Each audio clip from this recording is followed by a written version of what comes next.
My wife and I had a flawless marriage. We had the house, successful careers, and a future carefully planned. But somewhere along the way, things shifted. No, she changed. It started subtly, like a creeping shadow slowly swallowing the light. At first, it was the small things, fewer date nights, shorter conversations, and an overall coldness I couldn't quite understand. The woman who once couldn't wait to see me after work suddenly acted as if my presence was an inconvenience. I tried to brush it off. Maybe it was work stress. Maybe she just needed space. So I gave her time. I tried to be patient and understanding, but it only got worse. One night, as I sat beside her on the couch, I reached for her hand. She pulled away. I let out a nervous chuckle. "What's going on, Sarah?" I asked. She sighed, rolling her eyes as if I were some clueless child. "Nothing. I'm just not in the mood." That was always the answer. Not in the mood, too tired, maybe later. But later never came. Weeks turned into months. I felt less like a husband and more like a roommate. I tried everything. Romantic gestures, spontaneous weekend getaways, deep conversations about how disconnected I felt. But every time, she shut me down. Then came the night that changed everything. I had set up a beautiful dinner, candles, her favorite wine, the whole works. I was determined to remind her of the love we once had. But as she sat across from me, scrolling through her phone, barely acknowledging my effort, something inside me snapped. "Sarah, do you even love me anymore?" I asked. My voice was calm, but inside, I was bracing for the answer. She looked up, blinking as if surprised I had even asked. "Of course I love you, but love isn't just about intimacy." I exhaled sharply.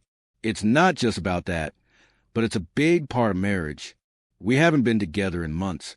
Sarah, I feel like I'm married to a stranger." That's when she said it. The words that shattered what little hope I had left. "I don't owe you intimacy, Jake. That's not an obligation in marriage." The room fell silent. My ears rang. I had always been the one fighting. For us, for our love, for our connection. But that night, I realized I was fighting alone. I didn't argue. I didn't beg. I simply nodded and said, "You're right. You don't owe me intimacy. And I don't owe you a marriage." She scoffed. "Oh, come on, Jake. Don't be dramatic." But I wasn't being dramatic. I was done. Over the next few weeks, I withdrew, just as she had. I stopped trying. I stopped texting first. Stopped planning date nights. Stopped waiting for her to change. At first, she didn't notice. Then one morning, as I packed a suitcase, she finally paid attention. "Where are you going?" she asked, her tone laced with annoyance rather than concern. I shrugged, taking a break.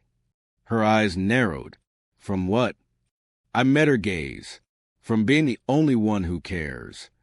For the first time, I saw fear in her eyes. Real fear. She had always expected me to stay, no matter how little she gave in return. I left, booked a hotel, and cleared my head. And that's when it hit me. Marriage isn't about obligation, but it is about effort. Love isn't just a word. It's an action.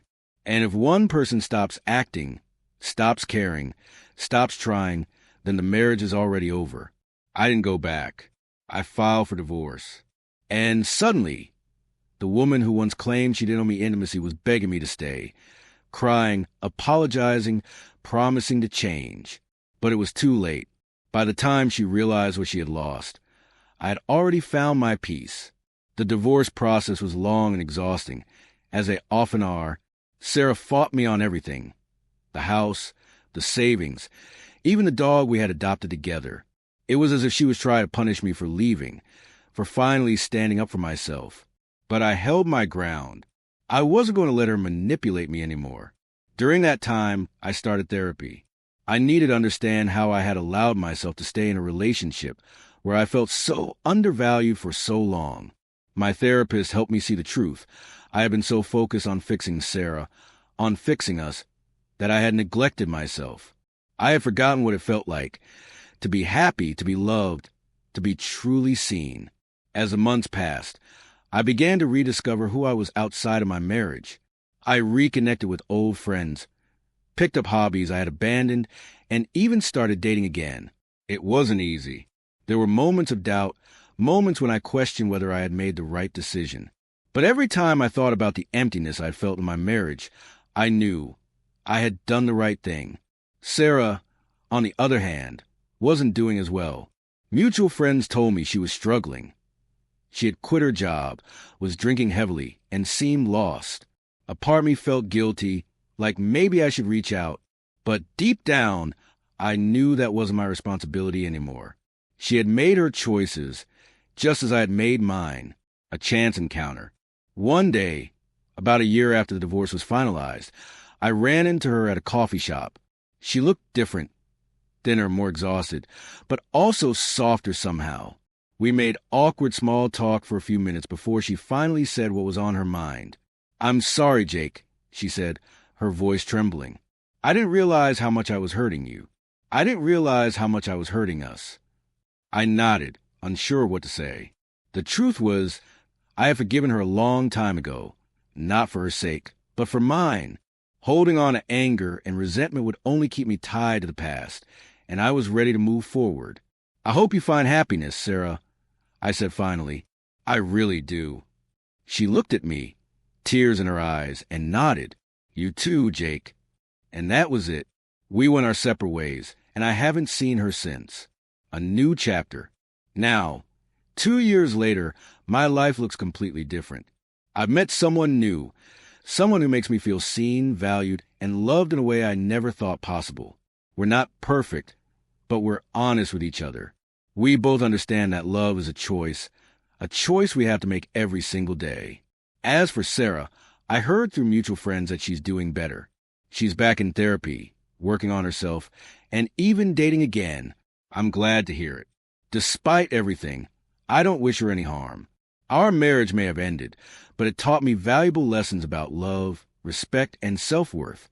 If there's one thing I've learned from all of this, it's that you can't force someone to love you the way you deserve to be loved. And you shouldn't have to. Love should be effortless, natural, and mutual. If it's not, then it's not love, but something else. A message to those who feel stuck. To anyone out there feeling trapped in a relationship where you're giving more than you're receiving, I want you to know this. You deserve better.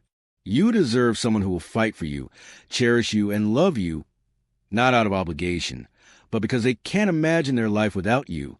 Don't settle for less. Don't make the same mistakes I did, because life is too short to spend it with someone who doesn't see your worth. And if you're lucky enough to find someone who does, hold on to them, fight for them, and love them with everything you have, because that's what real love is all about.